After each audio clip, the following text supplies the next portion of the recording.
Hello दोस्तों, मैं मनोज कुमार। आज हम कक्षा 9 के विज्ञान में चैप्टर गुरुत्वाकर्षण में पढ़ेंगे किसी भी वस्तु का द्रव्यमान क्या होता है, मास क्या होता है, द्रव्यमान। ठीक है ना? तो आइए हम लोग इसको एक एग्जाम्पल से समझने का प्रयास करते हैं। मान लीजिए कि यह मेरे पास मार्कर है और यह जो मार्कर है यह प्लास्टिक के पदार्थ से बना हुआ है। इस मार्कर में प्लास्टिक का टोटल पदार्थ है।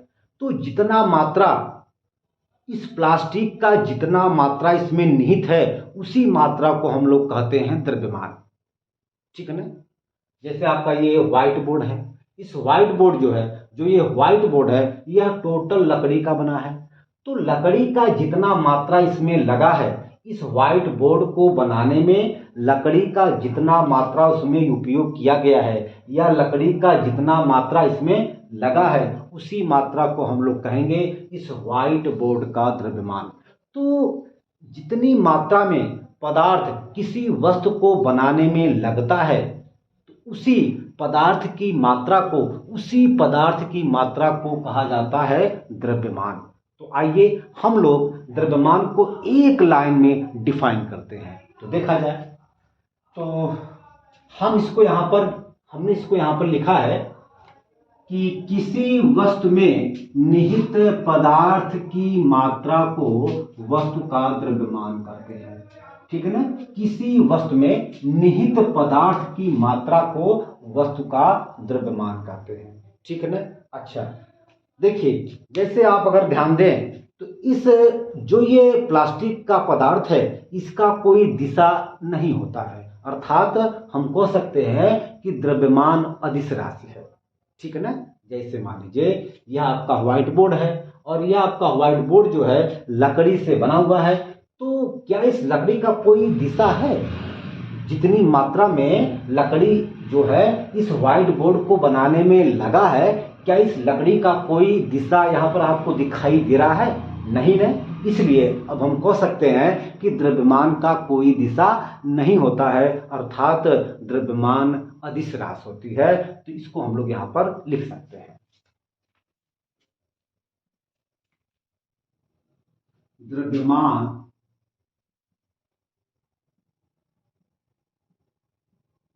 अदिश राशि होती है। ठीक है? अच्छा, अब हमने आपको बताया, देखिए, द्रव्यमान का जो अंग्रेजी शब्द होता है वह होता है मास। तो अब ये स्पष्ट हो गया कि हम लोग द्रव्यमान को कैपिटल यम से या स्मॉल यम से शो करते हैं, प्रदर्शित करते हैं। लिख दिया जाए। ठीक है ना? द्रव्यमान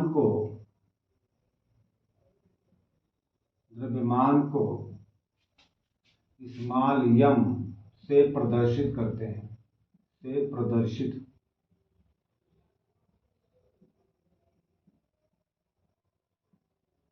ठीक है ना?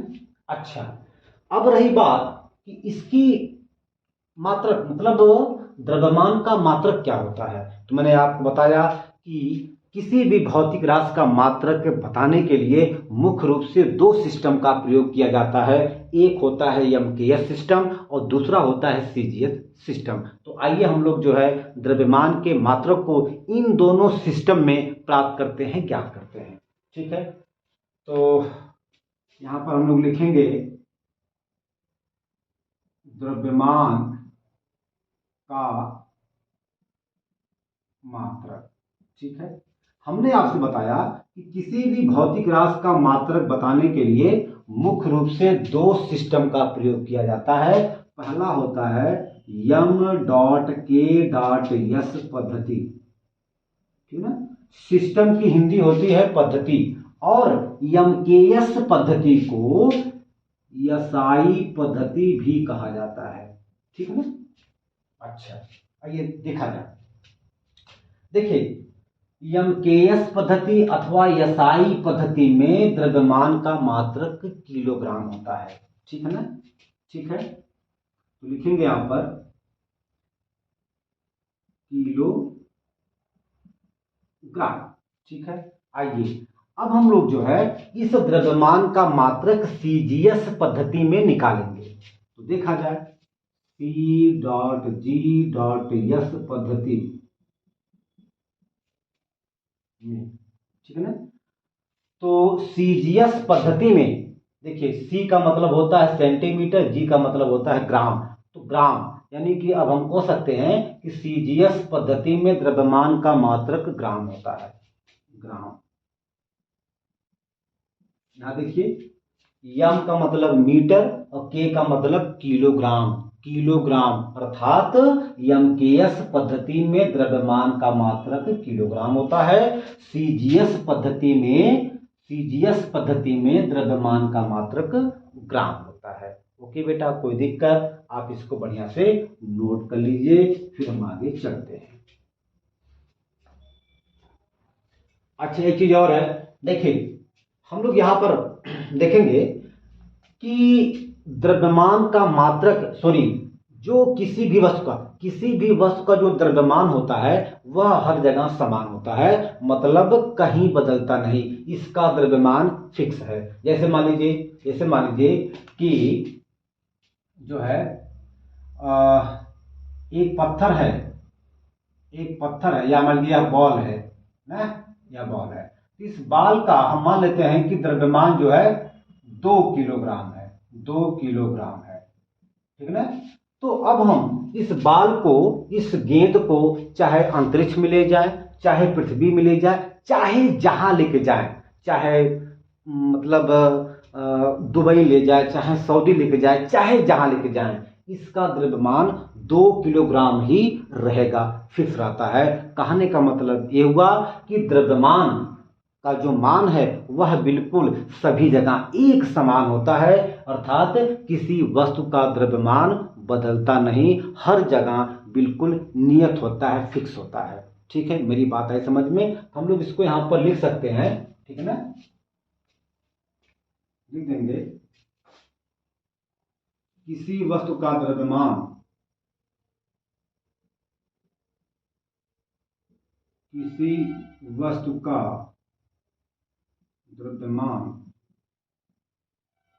सभी जगह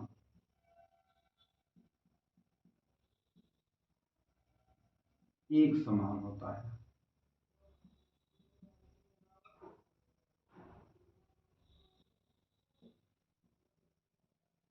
अर्थात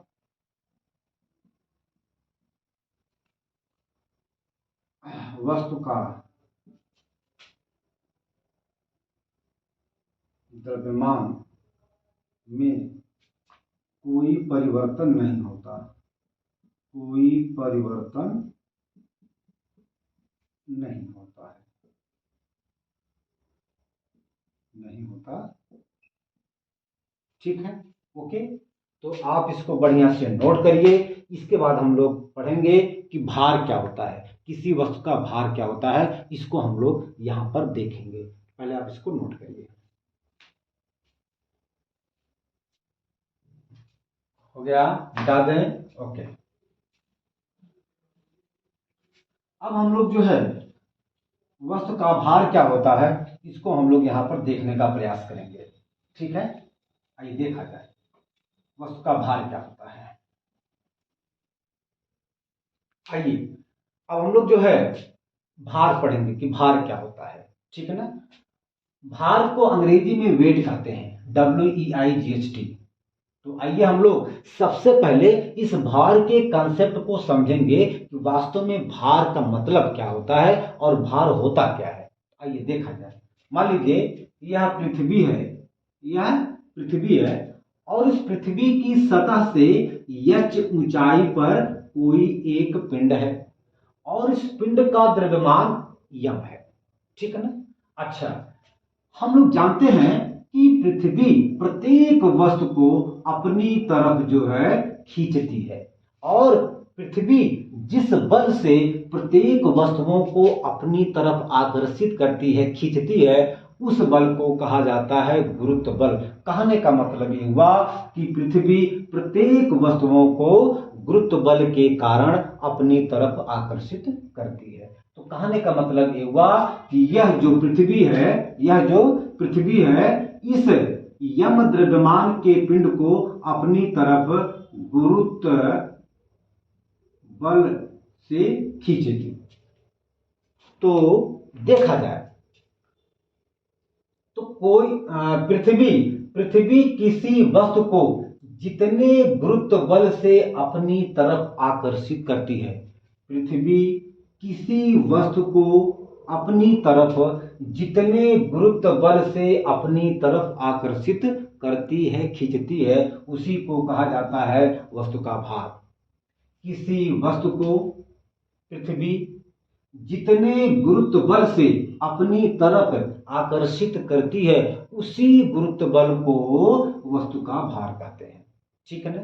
अच्छा, मैंने आपको बताया था कि जब पृथ्वी किसी वस्तु को अपनी तरफ आकर्षित करती है तो उस वस्तु में वेग परिवर्तन होना शुरू हो जाता है, जिसके कारण उस वस्तु में गुरुत्वीय त्वरण उत्पन्न हो जाता है और हम लोग गुरुत्वीय त्वरण को स्मॉल जी से लिखते हैं। ठीक है ना, कोई दिक्कत? आइए, अच्छा, अब हम लोग यहां पर देखेंगे कि वास्तव में कितने गुरुत्व बल से यह पृथ्वी इस वस्तु को अपनी तरफ आकर्षित कर रही है, वही गुरुत्व बल उस वस्तु का भार हो जाएगा। ठीक है ना। आइए देखा जाए, देखेंगे पृथ्वी द्वारा वस्तु पर आरोपित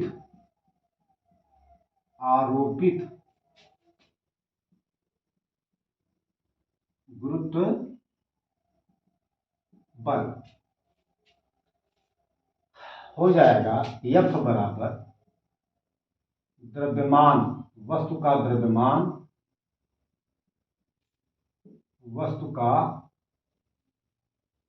द्रव्यमान गुणे गुरुत्वीय त्वरण। ठीक है ना। इसी बल से, F बल से पृथ्वी प्रत्येक वस्तु को अपनी तरफ आकर्षित करती है और यह गुरुत्व बल बराबर होता है वस्तु का द्रव्यमान गुणे उस वस्तु में उत्पन्न गुरुत्वीय त्वरण। ठीक है ना। आइए देखा जाए, वस्तु का द्रव्यमान स्मॉल m है और गुरुत्वीय त्वरण को स्मॉल g से लिखा जाता है और यही क्या है, यही जो है गुरुत्व बल है और इसी को हम लोग कहते हैं भार, वस्तु का भार। ठीक है ना। मतलब अब यहां पर यह हो गया कि वस्तु का भार बराबर होता है वस्तु का द्रव्यमान गुणे वस्तु में उत्पन्न गुरुत्वीय त्वरण। ठीक है ना। ओके, अच्छा, तो अब हम लोग जो है यहां पर भार को लिखेंगे W से। कहने का मतलब यह हुआ कि भार को कैपिटल W से लिखा जाता है, कैपिटल W से प्रदर्शित किया जाता है। तो अब हम लोग यहां पर W बराबर लिख सकते हैं m इंटू जी। यही आपका हो गया वस्तु का भार। ये W वस्तु का भार हो गया, ये m क्या है, वस्तु का द्रव्यमान हो गया, g क्या है, वस्तु में उत्पन्न गुरुत्वीय त्वरण है,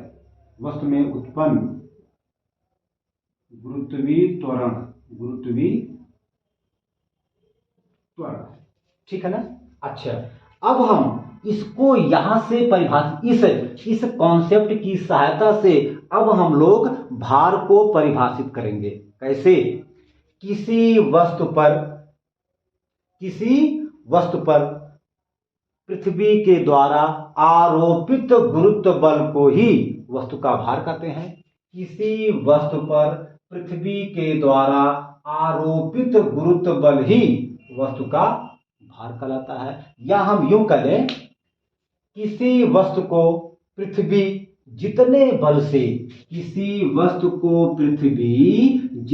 बल से अपनी तरफ आकर्षित करती है, उसी बल को वस्तु का भार कहते हैं। ये आपके ऊपर है, आप चाहें इसको जिस प्रकार से डिफाइन कर सकते हैं, कोई दिक्कत की बात नहीं है। तो आइए अब हम लोग इस कंसेप्ट की सहायता से भार की परिभाषा को डिफाइन करते हैं, लिखते हैं। आइए देखा जाए।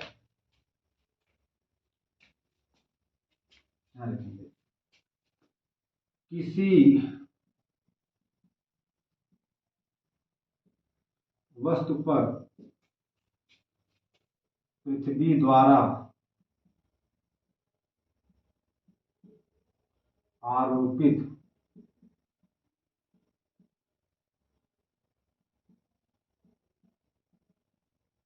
बल को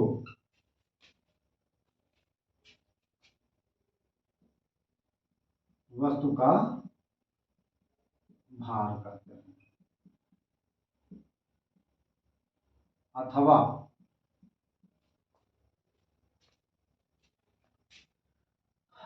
किसी वस्तु को पृथ्वी अपनी तरफ किसी वस्तु पर पृथ्वी अपनी तरफ जितने बल से आकर्षित करती है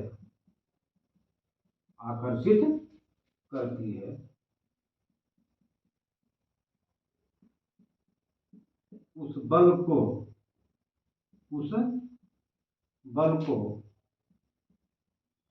वस्तु का भार कहते हैं।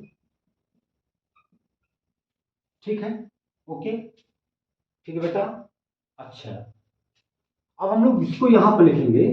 देखिए होता क्या है, हमने आपसे बताया कि भार को अंग्रेजी में वेट कहते हैं, और वेट का जो पहला अक्षर है वह W है। तो अब हम कह सकते हैं कि भार को कैपिटल W से प्रदर्शित किया जाता है। हम लोग यहां पर लिख सकते हैं, भार को कैपिटल W से प्रदर्शित किया जाता है। भार को कैपिटल W से प्रदर्शित या शो किया जाता है, किया जाता है। ठीक है ना, भार को W से प्रदर्शित किया जाता है। आइए अब हम लोग देखते हैं कि भार अदिश राशि है कि सदिश राशि है। तो हम लोग यहां पर देख सकते हैं कि जो पृथ्वी है प्रत्येक वस्तु को अपनी तरफ यानी कि अपने केंद्र की तरफ ही आकर्षित करती है। प्रत्येक वस्तु को पृथ्वी अपने केंद्र की तरफ ही हमेशा आकर्षित करती है, खींचती है। अब हम कह सकते हैं कि किसी भी वस्तु के भार की दिशा हमेशा पृथ्वी के केंद्र की तरफ होता है। किसी भी वस्तु के भार की दिशा पृथ्वी के केंद्र की तरफ ही होता है। अरे भाई, हम लोग जानते हैं कि पृथ्वी प्रत्येक वस्तु को अपनी तरफ ही आकर्षित करती है। इसका मतलब यह हुआ कि प्रत्येक वस्तु का जो भार है उसका जो दिशा है हमेशा पृथ्वी के केंद्र की तरफ ही होता है। अभी हमने आपको बताया कि किसी भी वस्तु को पृथ्वी जितने गुरुत्व बल से अपनी तरफ आकर्षित करती है, उसी गुरुत्व बल को उस वस्तु का भार कहते हैं। और हमने आपसे बताया कि प्रत्येक वस्तु को पृथ्वी हमेशा अपने सेंटर की तरफ, अपने केंद्र की तरफ ही आकर्षित करती है। इसका मतलब यह हुआ कि भार जो है वह एक सदिश राशि है और इसकी दिशा हमेशा पृथ्वी के केंद्र की तरफ होती है। लिख दिया जाए, भार एक सदिश राशि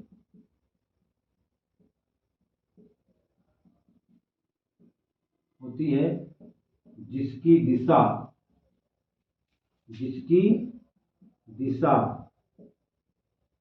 हमेशा पृथ्वी के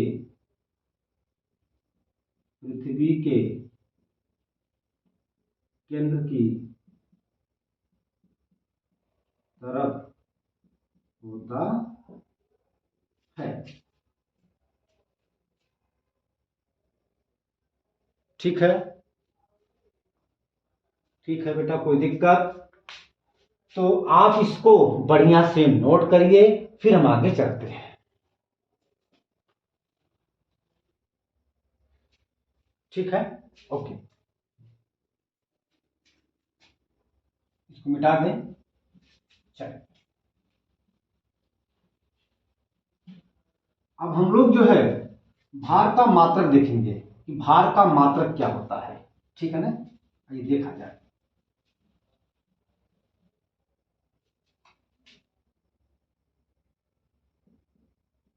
भार का मात्रक, मैंने आपसे बताया कि किसी भी भौतिक राशि को मापने के लिए मुख्य रूप से दो सिस्टम का प्रयोग किया जाता है। पहला होता है एमकेएस सिस्टम अथवा एमकेएस पद्धति। ओके बेटा, सिस्टम की हिंदी पद्धति होती है, पद्धति। और इसी एमकेएस सिस्टम को, इसी एमकेएस पद्धति को यसाई पद्धति भी कहा जाता है। ठीक है ना, आर या यसाई पद्धति। ठीक है, आइए देखा जाए। और एक होता है आपका C.G.S पद्धति। ओके, चलिए सबसे पहले हम लोग भार का मात्रक एमकेएस पद्धति अथवा यसाई पद्धति में निकालने का प्रयास करेंगे। आइए देखा जाए। हम लोग जानते हैं कि W बराबर होता है M इंटू जी, और यही जो है W F के बराबर भी होता है, कोई बात नहीं है। चलिए देखा जाए। अच्छा, तो W का मात्रक, W का मात्रक बराबर हो जाएगा M का मात्रक। देखिए, किसी भी भौतिक राशि का मात्रक निकालने के लिए हम लोग सिस्टम चलते हैं, बिल्कुल सिस्टम वाइज जो है चलना चाहिए। ठीक है ना, तो ऐसे किसी भी भौतिक राशि का मात्रक ठीक इसी प्रकार से निकाला जाता है। ठीक, आइए, तो W का मात्रक बराबर हो जाएगा M का मात्रक गुणे G का मात्रक। चलिए भैया, ये यम क्या है? यम वस्तु का द्रव्यमान है, और एमकेएस पद्धति में वस्तु के द्रव्यमान का मात्रक होता है किलोग्राम। एमकेएस पद्धति में द्रव्यमान का मात्रक किलोग्राम होता है, लिख दिया जाए किलोग्राम। ओके, अच्छा, जी क्या है? जी गुरुत्वीय त्वरण है, और इसका मात्रक, इसका एमकेएस पद्धति में इसका मात्रक होता है मीटर प्रति सेकंड स्क्वायर। मीटर प्रति सेकंड स्क्वायर। ठीक है ना, अच्छा, तो भार का मात्रक होता है, एमकेएस पद्धति में भार का मात्रक होता है किलोग्राम मीटर प्रति सेकंड स्क्वायर। यदि आप ध्यान दें, इसी किलोग्राम मीटर प्रति सेकंड स्क्वायर को न्यूटन भी कहा जाता है, न्यूटन। और हम लोग जानते हैं कि न्यूटन बल का मात्रक होता है। तो अब यहां से कंफर्म हो गया कि जो मात्रक भार का होता है वही मात्रक बल का होता है। भाई देखिए, ये भार का मात्रक हो गया, भार का मात्रक।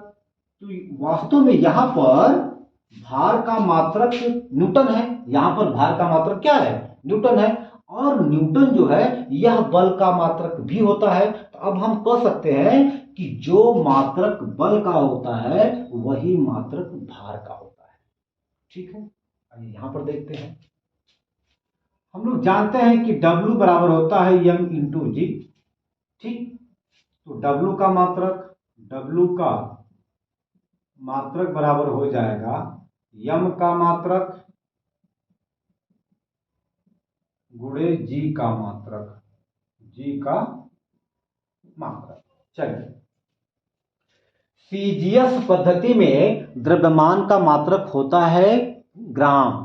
सीजीएस पद्धति में ठीक है, द्रव्यमान का मात्रक होता है ग्राम। हम लोग यहां पर ग्राम लिखेंगे। ओके, अच्छा, और यह जी क्या है? जी गुरुत्वीय त्वरण है, ठीक है ना। और सीजीएस पद्धति में गुरुत्वीय त्वरण का मात्रक होता है सेंटीमीटर प्रति सेकंड स्क्वायर। तो लिख देते हैं सेंटीमीटर प्रति सेकंड स्क्वायर, और इसी को हम लोग कहते हैं डाइन। तो भार का मात्रक आ गया,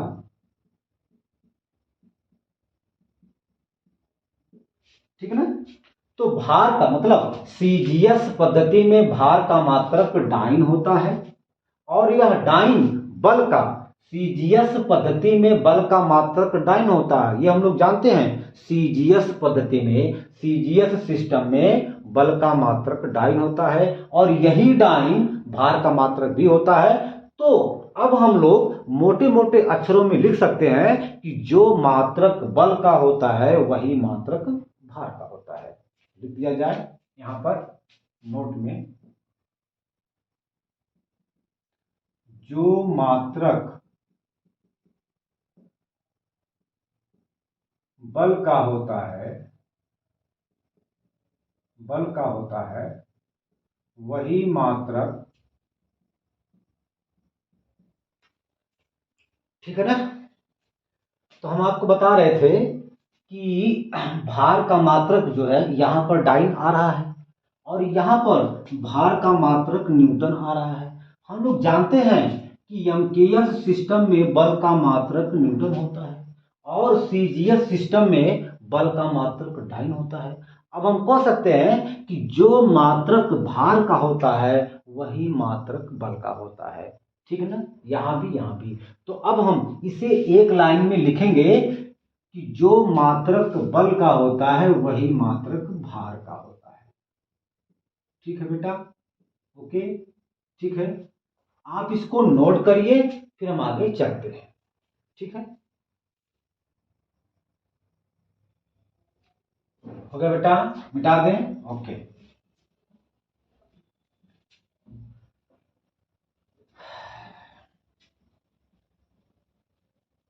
अच्छा, अभी हमने पढ़ा है कि वस्तु का भार W बराबर होता है, W बराबर होता है m इंटू जी, ठीक है ना। ये m क्या है? ये वस्तु का द्रव्यमान होता है, वस्तु का द्रव्यमान, ठीक। ये जी क्या है? जी जो है वस्तु का गुरुत्वीय त्वरण है। क्या है? वस्तु का गुरुत्वीय त्वरण,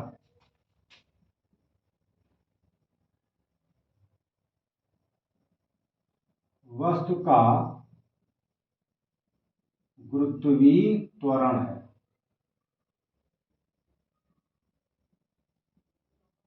ठीक है ना। अच्छा, हमने आपको बताया था कि किसी भी वस्तु का द्रव्यमान वह हर जगह फिक्स होता है, एक समान होता है। अर्थात किसी भी वस्तु का द्रव्यमान कभी बदलता ही नहीं, किसी भी वस्तु का द्रव्यमान कभी नहीं बदलता है, अर्थात हर जगह एक समान होता है। चाहे धरती हो, चाहे ब्रह्मांड हो, कुछ भी हो, हर जगह वस्तु का द्रव्यमान एक समान होता है। लेकिन यदि हम यहां पर भार की बात करें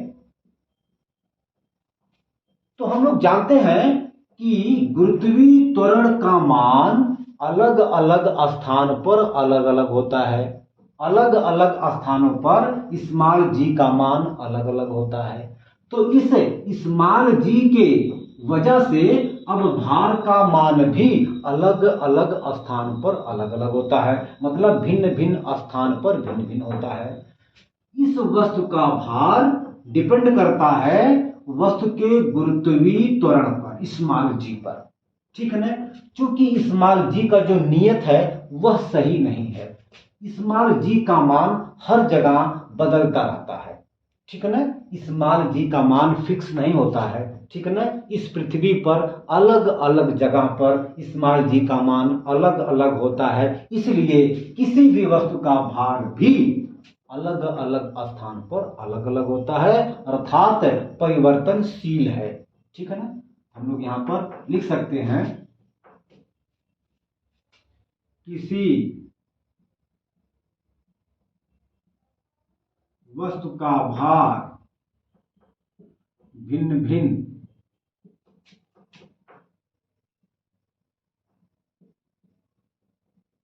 स्थानों पर भिन्न भिन्न होता है,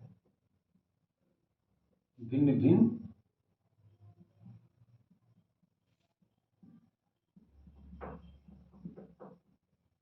अर्थात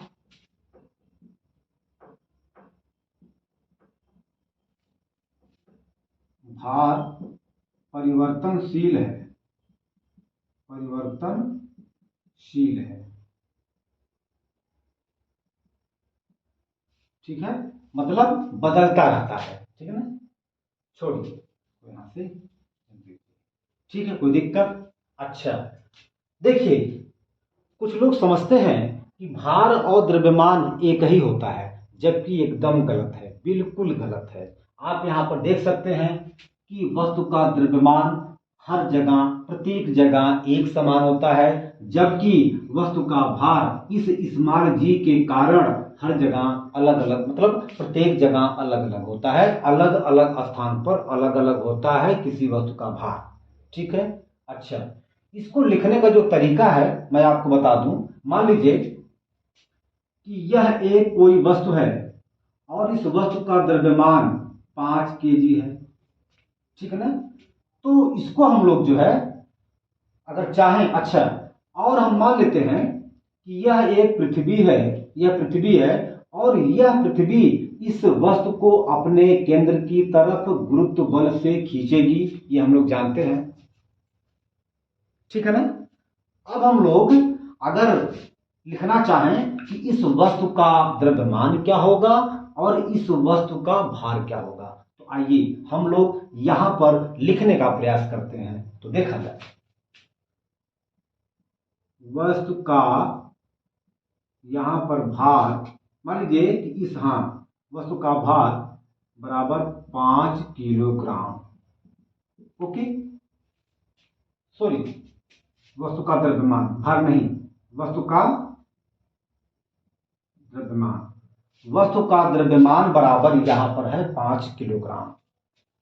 वस्तु का भार क्या होगा? वस्तु का भार बराबर होता है यहां पर m इंटू जी, ये हम लोग जानते हैं ना। ठीक, और ये m का मान क्या है? 5। भाई m क्या है? द्रव्यमान है, तो द्रव्यमान के स्थान पे रहेगा 5 किलोग्राम, यानी 5, और यह आपका जी है, 5 जी। और हम लोग जानते हैं कि किसी भी वस्तु का भार एमकेएस सिस्टम में, सॉरी, किसी भी वस्तु का भार का मात्रक, किसी भी वस्तु के भार का मात्रक एमकेएस सिस्टम में न्यूटन होता है। अब हम लोग इसे 5G न्यूटन लिखेंगे। देखिए यहां पर पहली बात मात्रक में अंतर है, भार, सॉरी, वस्तु के द्रव्यमान का मात्रक किलोग्राम, यहां पर वस्तु के भार का मात्रक न्यूटन है। ठीक है ना, अच्छा, ये स्मॉल जी क्या है? स्मॉल जी गुरुत्वीय त्वरण है, और हम लोग जानते हैं इस स्मॉल जी का मान होता है 9.8 मीटर प्रति सेकंड स्क्वायर। तो गुणा करिए, 5 अठे 40, हासिल 4 और 5 नवा 45 और 4 49, 10 लग जाएगा आपका, मतलब आपका आ जाएगा 49 मीटर। देखिए इस वस्तु का द्रव्यमान 5 किलोग्राम और इसी वस्तु का जो भार है वह है 49 न्यूटन। तो मेरा कहने का मतलब ये हुआ कि द्रव्यमान और भार ये अलग अलग होते हैं, ये एक दूसरे के समान नहीं होते हैं। यदि कोई पूछे कि क्या किसी वस्तु का द्रव्यमान और भार एक समान होता है, तो बिल्कुल नहीं समान होता है। ठीक ना, आप जैसा कि यहां पर देख सकते हैं। तो ठीक है, आज हम अपने वीडियो को यहीं पर अंत करते हैं। और एक मिनट जरा सा और हम बता दें आपको, इसमें जो है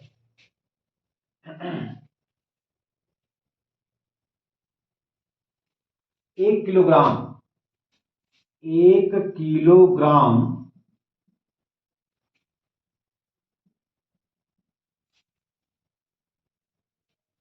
1 किलोग्राम द्रव्यमान के पिंड का भार क्या होगा, ये हमें यहां पर प्राप्त करना है। 1 किलोग्राम द्रव्यमान के पिंड का भार क्या होगा, ये हमें प्राप्त करना है। ठीक है ना।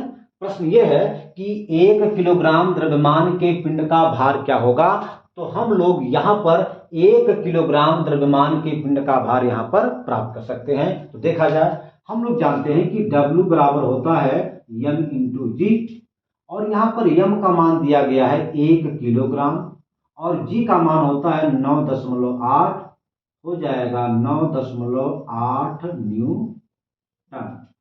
तो ये हो गया 1 किलोग्राम द्रव्यमान के पिंड का भार, ये आपका हो गया। राइट। तो 1 किलोग्राम द्रव्यमान के पिंड का भार होता है 9.8 न्यूटन। ओके, ठीक है ना। तो आज हम अपनी वीडियो को यहीं पर अंत करते हैं। इसके बाद हम अगले वीडियो में इसके बाद जो भी टॉपिक होगा उसको हम लोग जो है अगले वीडियो में पढ़ेंगे। अगले वीडियो में हम लोग पढ़ेंगे कि द्रव्यमान और भार में अंतर क्या होता है। ठीक है ना। तो जो है उसे हम अगले वीडियो में पढ़ने का प्रयास करेंगे। धन्यवाद।